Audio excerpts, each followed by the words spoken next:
Hello and karibuni sana to season 2, episode 1 of a live podcast. I am your host Wilma, and this is the show that brings you exciting and informative content.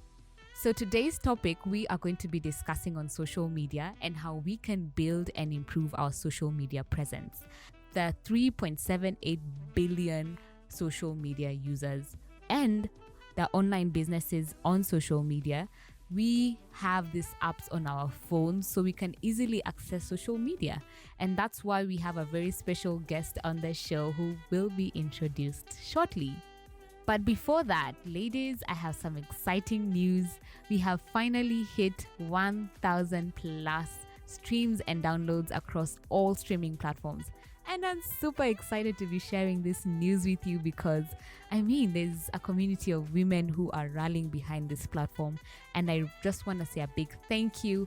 Thank you for all the supporters. And if you're new here, please do not forget to like, share, subscribe, comment. I always want to know what you guys are feeling about the show and about today's topic. And of course, if you have any exciting topics or inquiries that you'd want us to talk about on the show, please hit me in the DMs.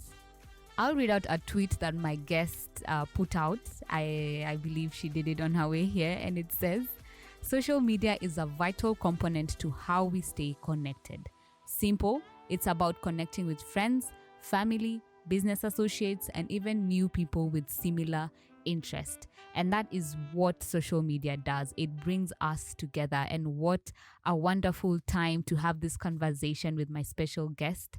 So karibu sana, how are you? I'm doing well, Wilma. Yeah? It is really amazing being part of your session. I am so excited that you are here. So my special guests, please tell us about yourself, what you do, and what the world does not know about you.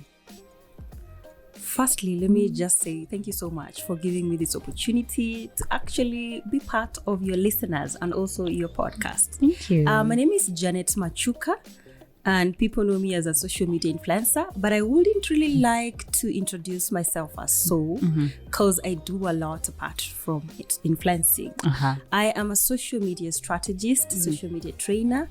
I work a lot behind the scenes of so many brands, strategizing, creating content, and finding the right people for them. Okay. So for me, if I have to say who I am, I think I will say go to Google and find out more. Yes. Okay. What does the world not know about you? I love cooking a lot. Oh, wow. And I stay indoors a lot. But when I'm out, I'm wild. Wow. Yes. Wow. So you can go out one of these fine days. Yeah, we should try. And maybe try out some rabbit meat somewhere. Hey, the last time I had rabbit meat was kitambo. I think I was so small. You enjoy it? The first time I started eating it, I think it was last week. Oh, yeah? I think I loved it. That's why I'm like, everybody who wants to meet, I have to take them to that eatery. Oh, yeah, we're going to plan. We're going to plan that, yeah? Okay, so before we start, I just want to ask you a brief background. What was your first experience with social media? Interesting. Yeah. How did I even land on social media? It was about sharing my poetry back in 2013. Oh. So for me, social media was about connecting, sharing my pieces, because I started writing a lot since I was in primary school, especially when you talk about shahiris and poems. And so when I first landed there, my whole idea was just to share my poems and also connect with my friends and relatives. Facebook, that is what it does primarily. So later on, with me being in the media space, it broke more barriers for me to join other social media platforms. And that is where now I notice there's more value to the digital space other than, sharing my photos, sharing my poetry. And if you ask me right now if I'm doing the poetry, I don't think I can write a poem. So the transition has been over time. Oh, okay. And I can say for me, social media is my world of creativity, is my world of building some value and getting money out of it. Okay. So once you started getting the idea behind social media, how did you start using it on a regular basis? I'll I'll go back to when I first landed my internship at Standard Media. Okay. And I was thrown on the digital desk behind the computer, planning and scheduling content. Okay. And that is when I noticed that, really, someone can just sit behind a desk and write and write captions, of course, for social media people and get traffic to their websites.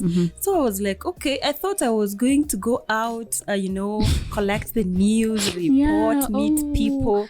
So I felt like I needed to now know more about this space. And that is when I started writing, blogging. And then one day, out of now me being part of Standard Media, there was a guy who was trending on Twitter through a hashtag. And then people were like, oh, Janet, you are trending on Twitter. I was like, what is Twitter? Oh, really? And then later on, this group of people actually helped me to figure out that it's not just working behind a brand that you can earn on social media. Yeah. You can also build your brand, build your space, your network of people, your community that can actually look up to you as somebody who is resourceful and worth of listening to. And that is how I started now investing in the digital space, especially on Twitter. Yeah. Built my brand out of now those few influences I had already created, and then found a reason to why I should be on the space and help other people find the gems that are found from the space. Yeah.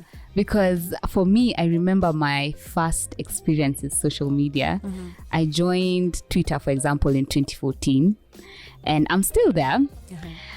The thing is now about me and social media platforms is that I don't regularly post, but now last year I started seeing the importance of building your presence on social media and how it works to your advantage. And for me, since then, I've never looked back. Right now I find social media to be a platform where you can voice your opinions, you can sell your product, your services. It's just amazing what social media can do. You can actually choose to use it for the right reasons and the wrong reasons, and always the right reasons come with a lot of goodies. Oh yeah? You're going to talk about the impact of social media as for you, Janet. Sure. So to bring a bit of background information on what did you do while you were in school? What did you study for? I did media science. That's why I said I did my first internship at Standard Media. Actually did it in my first year, so you can tell. I'm the kind of a person who is like, oh, let me try this, let me try that. I want to be like a unique person in whatever that I do. And I think that's what drives me all through. So media was my bachelor degree course, but here we are. Yeah. How often do people even ask? Really? Oh yeah, your background, right? Yeah. Oh, okay, that's interesting. So let's talk about the impact of social media as a brand. Has it brought any impact to you and what you do? Firstly, I'll say for me, for social media, I can't say it has brought impact to me. It has helped me create impact to other people. Because I believe social media is not just there for us. It's there for other people. So the aspect of community, the aspect of value, and also now connecting these people is where I can say, at the end of the day, it narrows down to who is doing it. That's Janet Machuka. And how is she doing it? What is she getting out of it? So for me, the impact of digital has made me not only grow my brand, but also connect with the people I never thought I would connect with. In the past, you'd be like, oh, I wish I could meet Caroline Toko, so that we can have a chat. But on social media, you don't need them physically. Just shoot that DM. Send that message, compliment them. And that is where the conversation starts. So for me, social media is like a breakthrough to those conversation barriers that we had in the past. It's a breakthrough to brands, to, in the past, we only thought of journalists as being the only popular people, be it politicians. Now you can be popular. I know. And you can be famous. You can do a lot of things just by the use of the digital space. So the only thing remains is, how are you going to structure yourself to a point that you're reaching the right people, you're using it for the right reasons, and you're getting something of value back to your brand.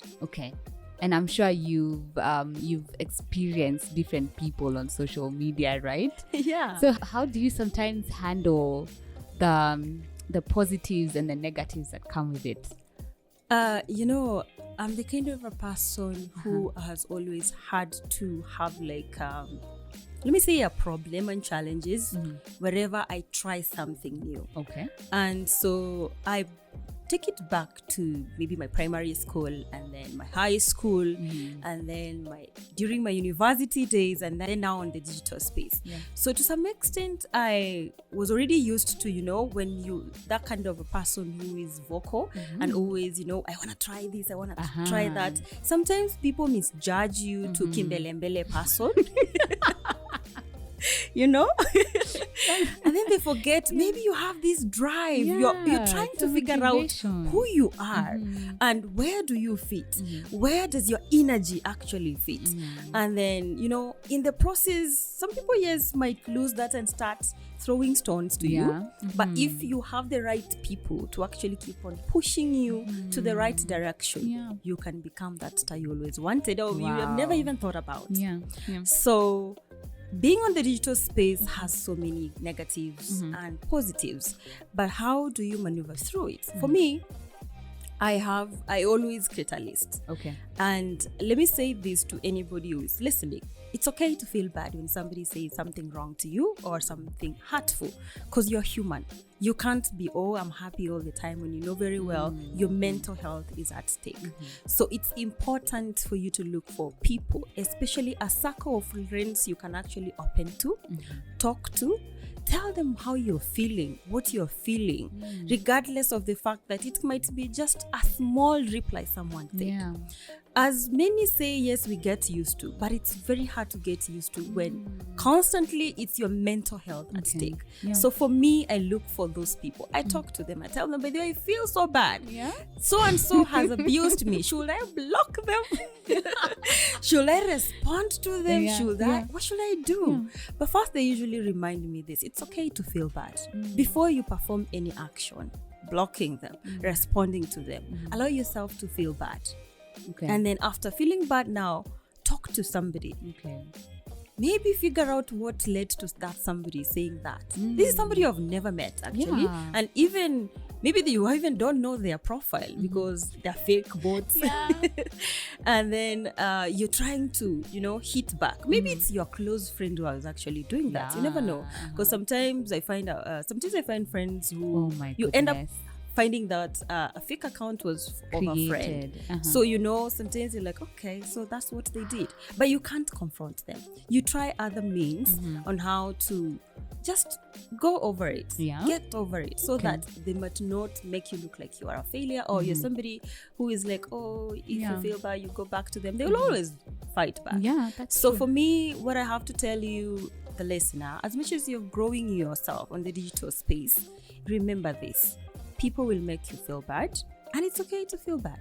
But you need to look for people, at least 3 people that you'll constantly open to. And let it not be like people who you constantly open to, yet they don't open up to you. Because they will talk about you at the end of the day, So find that space, a space that is safe for you, a space that is okay with you. Talk to them. And I say this: if it's your partner, that's the best you can choose, because they will rarely go out and talk bad about you. They will want to protect you. So do that. And it's okay to feel bad, but don't forget this: some people who talk bad about you or respond bad, it's because maybe they don't know who you are. Give them time. That's why I don't block people. No, you don't. I let them to actually realize there's no need of you hating me. I found a couple of times people coming to my DM being like, I'm so sorry. I joined a bandwagon to abuse you, and I didn't really know who you are and how you carry out yourself.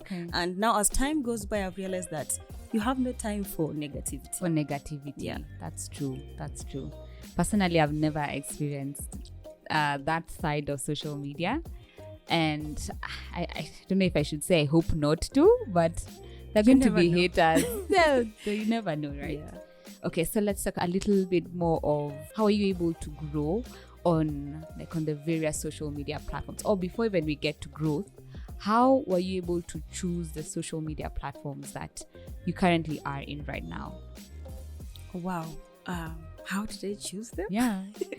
I think I'm the kind of person who has tried almost all the social media platforms because I always wanted to know, how does this work? Am I connected to it? Am I finding the right team? Am I finding the right network?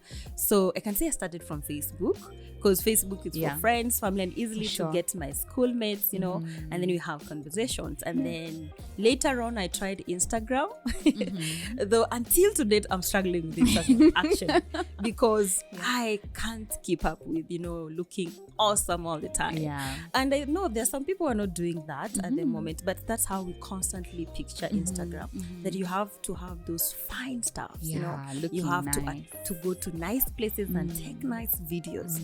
And having been now building our brand at the background, sometimes it's very hard. So I tried out Twitter too. For me, Twitter, yes, as much as most of the people feel like it's a trolling space, for me, I find Twitter a very easy place for me to like connect with people, build relationships, and always research what is happening. Wow. And that is why Twitter always asks you, what's happening? And so that means you're going to get the current news, the current information, just in one, nowadays it's like 208 characters. So why did I choose now Facebook, Instagram, Twitter? I'm a bit of LinkedIn, TikTok. I'm still figuring out my left feet dancing on styles. TikTok. Yeah, me too. I just joined last week. Oh, interesting. I joined, I think, last year. But if I have to say when was the last time I was on TikTok, I think it was 2 months ago. Oh, okay. So for me, I was the way I now chose the platforms that I'm on. I had to look at what am I looking for from these platforms? What am I getting out of the platforms? As much as I'm an influencer, I'm a content creator, and I'm helping brands know which platforms to go to. I had to like try it. Facebook is for everyone. And especially when I reach out to the a bit older generation, they find it so easy. But Twitter is for, I can say, everyone. That's true. If you want to go there for noise, you can get go. It. If you want to go there for the right reasons, find the right people, you can get it. For me, what has been driving me to constantly build my audience more on Twitter is the community. And this is something that has helped me grow myself and grow the brand and also grow people. Remember, I said it's not about me. Yes. It's about the community and the value that I'm giving to them and the impact they are getting out of my brand. So Twitter, I have created communities for brands, for me. At the same time, I've connected with people because it's easier when I can tweet like, oh, guys, I need somebody from South Africa. People are like, oh, try this handle. You can go check them out. So I'm there for those reasons: networking, connection, and always finding out what is happening in the world. And then, of course, now the community bit. LinkedIn, I can't say I've ever got jobs from LinkedIn. That's a lie. I usually go to LinkedIn to just scroll through what are these inspirational. What are people doing? So that is why I joined LinkedIn. For Instagram, I'm there for 2 reasons. One, just to share what I can't share on my Twitter.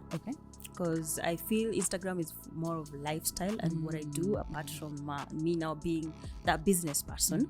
And then at the same time now, I found out that I can be an influencer. Oh, wow. On both? I'm now on Instagram, on Twitter, and LinkedIn. Facebook, rarely. My question is, have you had a couple of conversions from your social media platforms? We don't talk about a couple, we talk about many. I'm sorry because I started the social media marketing back in 2017. And so, you know, when you're starting from the point of you don't know anything, and then other brands, small businesses are giving you an opportunity to try out some things on their platforms. So with time, you learn with them. With the time, you create some value out of it. At the same time, now that I have built this community, I think I haven't mentioned it. It's called Africa Tweet Chat. It's a community of digital marketers, brands, and people who want to connect across the globe to learn about marketing. So in the process of being a leader, I got the opportunity to work with so many brands across the world. And now handling a marketing agency means that you will deal with so many brands. Sometimes the ones we work with for a day, 2 days, 1 week, 1 year, 2 years. So you can't say that I have only 10. Sometimes you work with a lot. And that is why I think it's called the gig economy. Okay. The gig economy. Yeah, that's exactly what you're doing. Very soon, people will be knocking at your door, asking, can I kindly height now with you? Yes. Also, you have the Africa Tweet Chat Academy, right? Yes. So, could you talk more about that? Yeah, and this is, I think, what I usually encourage most of the brands to do. Now that you're talking about the community, on social media, is not about selling your skills, selling your services, or selling your products. It's about community. And I like the fact that I started a community when communities on social media were not that important for so many people. Look at what COVID-19 did to us. We went back to the houses. Exactly. We were now more engaging people online. We were trying to connect, find communities, webinars, Twitch chats, everything, so that you can feel like we belong. And then in the process, we lost touch with people. Yes. And then our communities became the most important thing. So for me, where I started the community to bring people together. And by now you could actually agree with me that communities are the most important. This podcast is a community that you're growing. Everyone needs a community because people want to feel like they want to get more value than from you before they start thinking of paying for you. Exactly. People pay value for value, and this value takes time. And that time, by the time you build it, people realize there's more that I'm getting from you than what I'm giving you. That's why people will show up for you. So the community is basically a space for marketers to connect. Okay. But at the end of the day, we started now the training bit because we felt like there's need to reach out to more people to learn, not just read tweets. Yeah. Yeah. Or likes or followers. True. Okay. I love that your profile or your brand is all about community engagement. And I think that's what we as people who are listening to us want to build. So, yeah. So, Janet, here you have your social media, which is gaining traction, you're growing, people are engaging with you, you have your community. So how are you able to maintain all that? Firstly, I would say when I was starting out, it was very hard, especially now digital is so wide, and especially the marketing space. Yeah. When I was starting, I thought digital marketing is like one thing. And then after learning through the courses and research, I found out digital marketing is huge. Okay. And you can't be good at everything. You can know about everything, but can't be good at everything. So for me, I had to narrow down what I want to be known for, especially what kind of market am I speaking to? Who am I targeting? Who do I want to work with, collaborate with? So in the process, I found my niche. Okay. So most of the people say, yes, I'm in digital marketing space, but my comfort is more on the social media as the marketing component, digital marketing component. Because social media is where I spend most of the time, is where I help brands grow, is where I share my knowledge that I've learned all through the ages, and also connect brands. Okay. So what gives me an opportunity to still maintain the brand is me showing up all the time for what I have chosen. And that is what I call niche. Is me having the conversations that people know that I'm a to-go person when they need information about social media marketing, about branding, about content creation, and about marketing now on the social media space. I like that. Sometimes I can talk about the digital marketing as the entire, but not always, because I know what I want to focus on. Okay. And then when it comes to also brands, who am I supposed to work with? I sieve a lot. There are some who come, yes, with good money, but because of your brand niche, you choose to say, I'm sorry. Okay. Because I believe if you're a jack of everything on social media. It's very hard for people to take you serious. Okay. But if you choose to balance it well, people to know what they should expect from your Twitter, what should they expect from your Facebook, Instagram, TikTok, at least you will be in good hands. Because at the end of the day, not all people are following you from one platform will follow you in next another one. Okay. And you talked about niche. So the brands that who have approached you and said, can I work with you? And you put them down. So why did you put them down? It's the same thing I usually say. If you think of, let me say Wilma, if we just talk about your name in a group of podcasters, what will we think of you? You said you deal with health, and you deal with wealth and lifestyle exactly. for women. So you chose to be in that niche because you feel like you speak more to those people, and you love it, and that is the community you're trying to grow. And like saying, oh, I want to be a brand. A brand for what? Oh, right. Yeah. Okay. I get it. So, and how were you able to find your authentic voice on these platforms?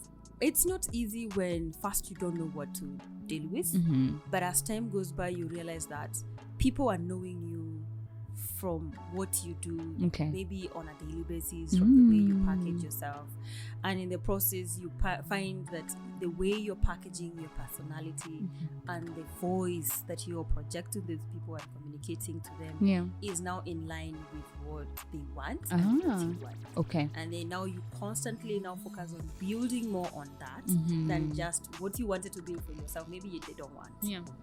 Okay, and I like that you've mentioned purpose.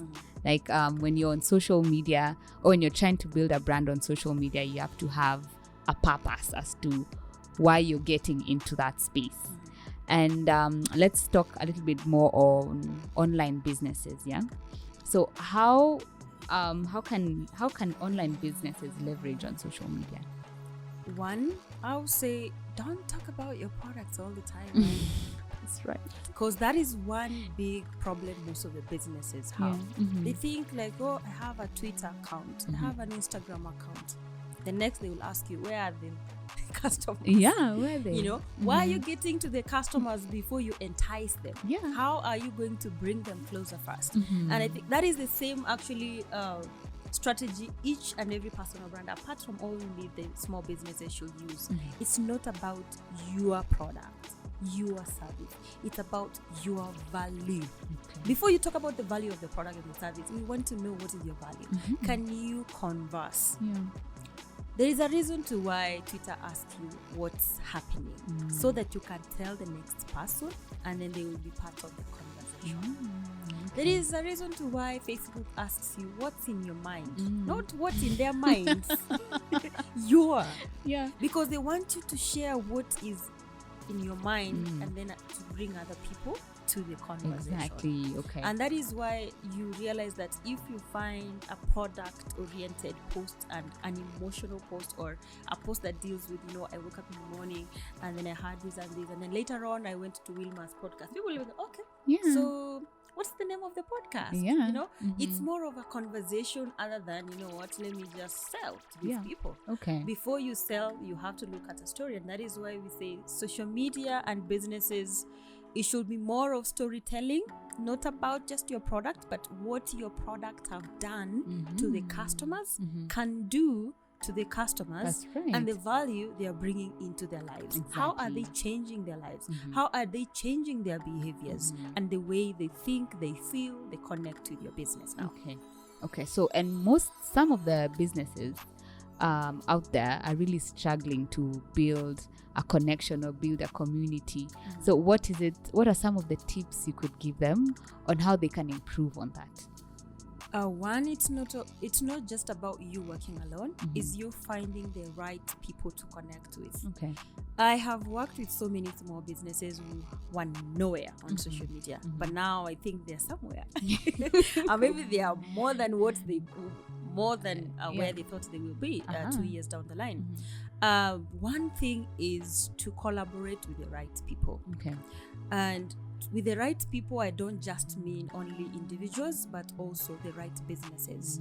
How? you are in a space of, let me say, agripreneurs, and you all have businesses, and you all maybe giving the same product or the same service. Why not use one service to, like, you collaborate to find a more valuable way to give it to the audience, other than saying, oh, my service just does this and that service for the other person doesn't do this. You know, that isn't done. But what if you bring them together? They can be actually something amazing for everyone. So collaboration is not just for individuals, and that is where you bring out the influencers, the thought leaders, the business moguls that we know, or also you creating a community. Now, that is where I think most of the brands also think that communities is just to share about your products. No, bring people together to have a conversation. Start a Twitch chat, start a Twitter space, start a live webinar, start a Facebook, YouTube, and bring those people, especially the experts and people who are trying to grow in this space, to have a chance to share information, to share their voice, their thoughts, their opinions, and let people also who are on the live chat section to share some comments. Because at the end of the day, remember I said it's a conversation. It's not about you communicating. So it's not communication, it's conversation. That is all about social media. So if you let that happen, it's very easy for you to grow. And actually you can grow on a zero budget. Is it? Yeah. You can grow on a zero budget. And how can you do it? Collaborate. That's number one. Because that is the easiest one. Number two, find ways that you can also give your brand an opportunity to be seen more. Not just collaboration, do blogs. Because most of the businesses, sometimes they feel like they focus more on social media, they forget. When we have problems as people, first we don't go to social media as much as it's there. We want to go to Google. How to find wholesalers in Kenya. And then we find no one. Maybe we find from Amazon. Amazon is not in Kenya, you know? And then we feel disappointed. Where are the blogs? Where are the articles? Yes, you have the best website, but most of the time you realize Google will give you the articles, not the website. So where are you there? Are you writing content there? On social media, are you finding a way to collaborate with now the influencers? Are you listening to your customers? What are they saying? What responses are they giving? Can you feature them on your space? Because this is another problem I have with brands. You think it's all about your beautiful graphics all the time. No, it's about what other people are talking about you. Feature people. You know, when you feature me on, let me say an example of Alive. Like the right now. Exactly. I will actually feel, I will share it on my platform, you know? I will share it on my page, and that will give you visibility. That's right. And maybe somebody else will be like, oh, I love the conversation that Wilma and Janet had on the live podcast. You should go and check it out. You'll be like, okay, they have mentioned you, they have mentioned me. I'll share it to my stories. You share it to your stories, if it's on Instagram. And they feel like, wow, you actually saw me. You listened to me. That's and true. That is why if you realize so many celebrities on Instagram and brands, if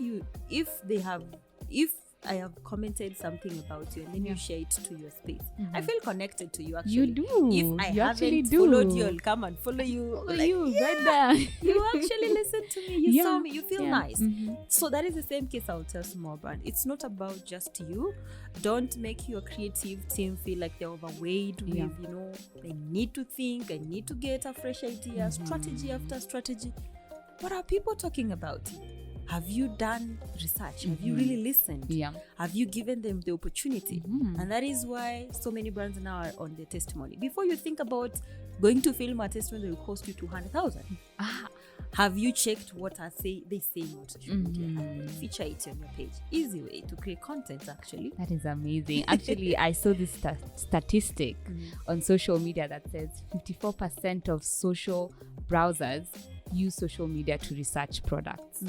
So it's amazing. And would you tell us more about like brands that really jump on trends, especially unnecessary trends? You'd find on Twitter your brand and then you've tagged a political party, since you know this year we're going into election period here in Kenya.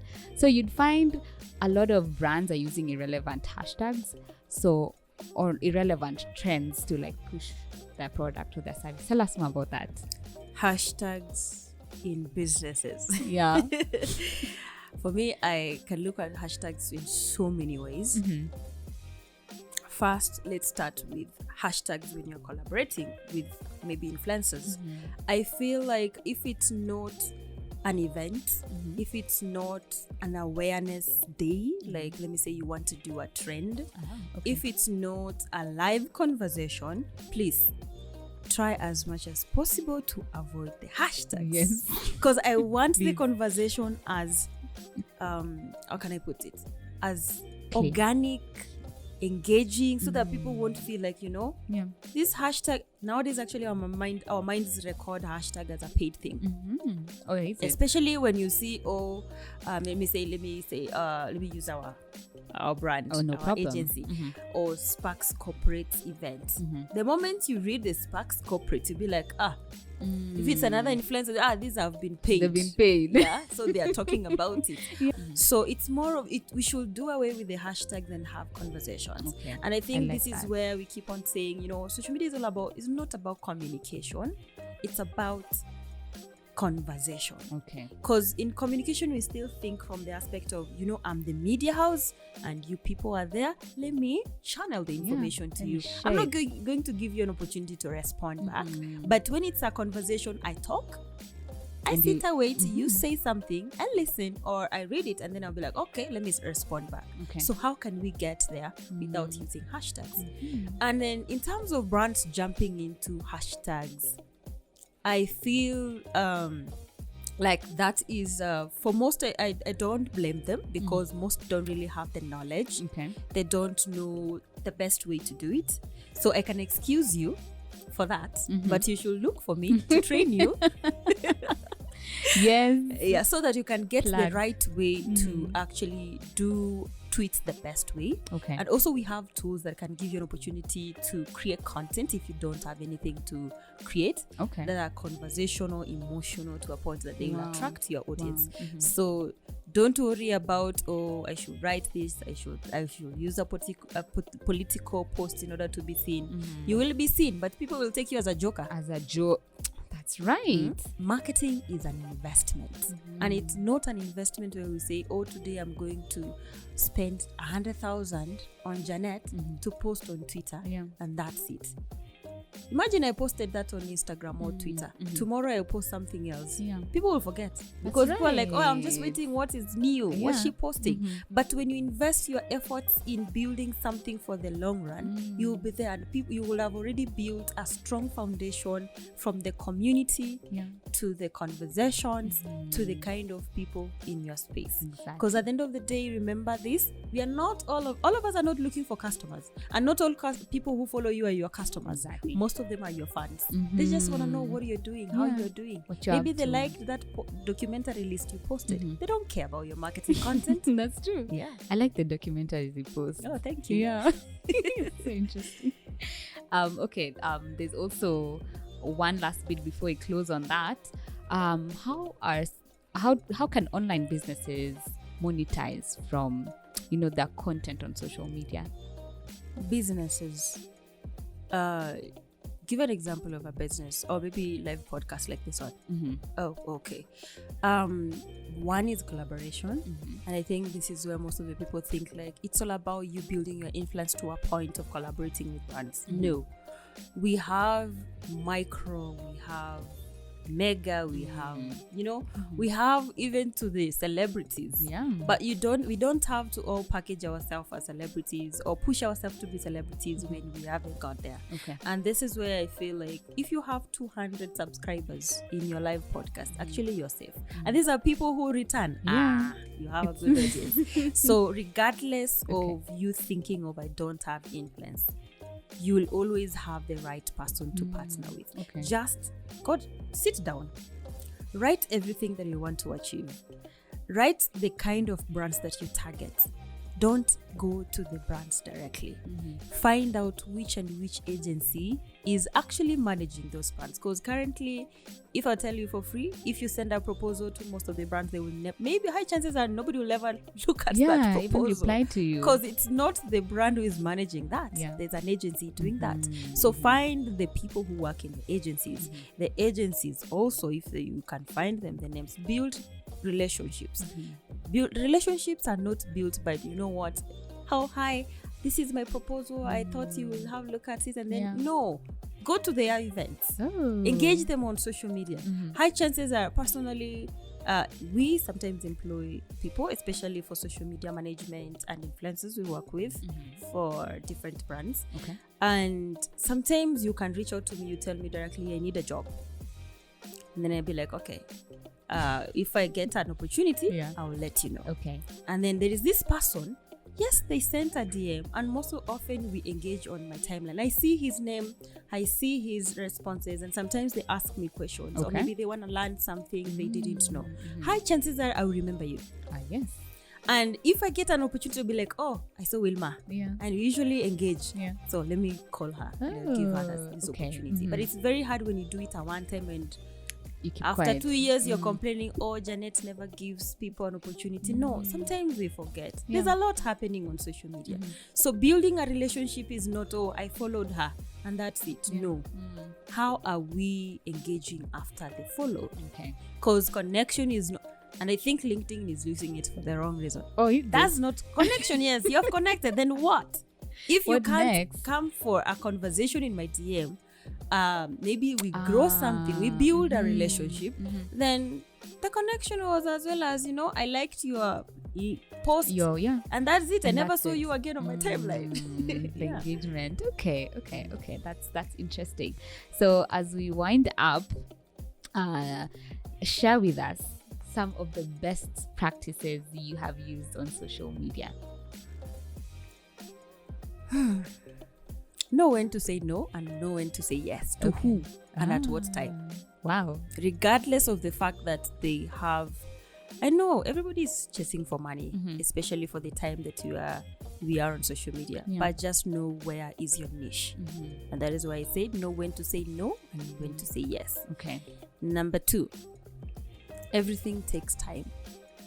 If in 2018 somebody told me that they could pay me, for instance, 80,000 for a video, I'll be like, that's a lie. And that's a lot. You know, I'll be like, I can do 20 videos. And then nowadays it's different. You can get somebody because you have built your value over time. So take time to build yourself, to build your business before you expect quick returns. But if you want quick returns, go the big way. Get money, invest in it, do the marketing, do everything you can so that you can sell faster. If that's the case, you can reach to other people faster, and you know, ads will help you do that, and marketing with other people will help you do that. Thirdly is listen. It's not about you. Listen to what people are saying. This is a social media space, not a solo media space. So listen to people. People don't meet their friends often nowadays. They don't have time to sit around a fireplace. That is a one in a lifetime, you know, thing that we do at the moment. It's like, oh, you're going to bonfire, and everybody's like, yeah, let's do it. once in a year. But on social media you can have it daily. You can do whatever you want to do daily. So take time to tell those stories, engage with people, bring them closer, do something fun. And then another thing I will say is social media is social media for a reason. Don't be too serious all the time. Sometimes break a leg, but you can always plan yourself. You have 7 days in a week, and you have your phone 24/7 except when you're sleeping. Know when to do what's on social media. On a weekday you can choose, you know, this is my space for my business. be that business person, professional. On the weekend, man, Yeah, take care of your kidogo. fans, Mazi. Take care of them. Let them have the fun. Let them feel you. Let them know that you're a person. Okay. As much as you can be this professional person, you can also create some jokes, break a leg a bit, you know? Yeah. Try to be free on social media. Don't live a life that you feel like they are totally different on the offline and on the online, because sometimes it's very hard for you to maneuver, and sometimes you might be so well known in 2 years, and in the third year you're struggling. So to be authentic and to be real and to be genuine to the audience you're creating and the fans, try all your best to be you. Just to be you. How do you see the future of social media marketing? The future is full of Gen Z. Gen Z? The future is full of Gen Z, and they are really cracking our heads now that I'm a millennial. They are cracking our heads on how to think, how to do stuff, you know. But I would say that it's not about us adopting to everything. Exactly. It's about choosing what we feel is comfortable with us. As much as we are a group of different generations. And there's another generation coming known as Gen A. Oh, yeah? Yeah, I think they are going back to A. Oh, interesting. And I think, they are the people who are changing the space. All the spaces are being optimized for them. And for us, it doesn't mean that we have to stay back and be like, oh, you guys do your own stuff. And one thing we have to realize that social media is now our new way of life. Is our new way of communicating, meeting people, creating relationships, talking to strangers who nowadays we call them friends because Facebook said that's your friend. You have friended Janet. So we need to be, as much as we need to share and be us, we need to also be careful on how this space is going to help us and also destroy us. So we have to look at two things. The future will be about being careful on how the space can destroy you and using it for the better or bettering yourself on how it can help you. So there are two sides. So I can't say that this is the way we should take. And I katikati. I'm either that will fit you. Yes. Okay, that's interesting. Also, we did as a live, I did an episode. The first episode I did of a live, we talked about women and cybersecurity. So I feel that point really drives across how we as women should be able to take care of ourselves when on social media. Yeah. So I think that is it for the episode. Thank you so much, Janet. I'm so happy that we did this. I hope all of you listeners are able to learn a thing or two from Janet. Is there anything you'd like to say? Ngetaka kusalimia watu nyumbani. Maybe we can.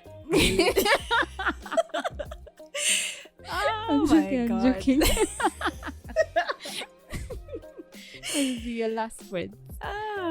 Wow. I won't say follow me on social media. I won't say that. But what I will say is, can we build footprints that we'll be proud of 10 years down the line? Regardless of the situation you found yourself in when you're first on social media. Can we build that? And as a podcast, that is Wilma's podcast, champions health, mental health and everything, just know that not everybody is your friend on social media. Just know who to befriend, to what extent you can open up to people, and how you can protect yourself. At the end of the day, social media is not a private space. It's a public space. It's okay because it's a choice. And I think I understand them because maybe there's a situation they went through and they felt like, now I need to know who to include in my space and who not to. Yeah. Okay. So it's okay also to be private, guys. It's okay. So but not okay for businesses. Like, why are you private? All right. Thank you so much for tuning into a live podcast. This has been our time with Janet Machuka. Asante sana, Janet, for joining us and impacting your knowledge on social media to all of us. And I have learned so much from this. And I hope to hear from you guys and see you guys soon. Peace out.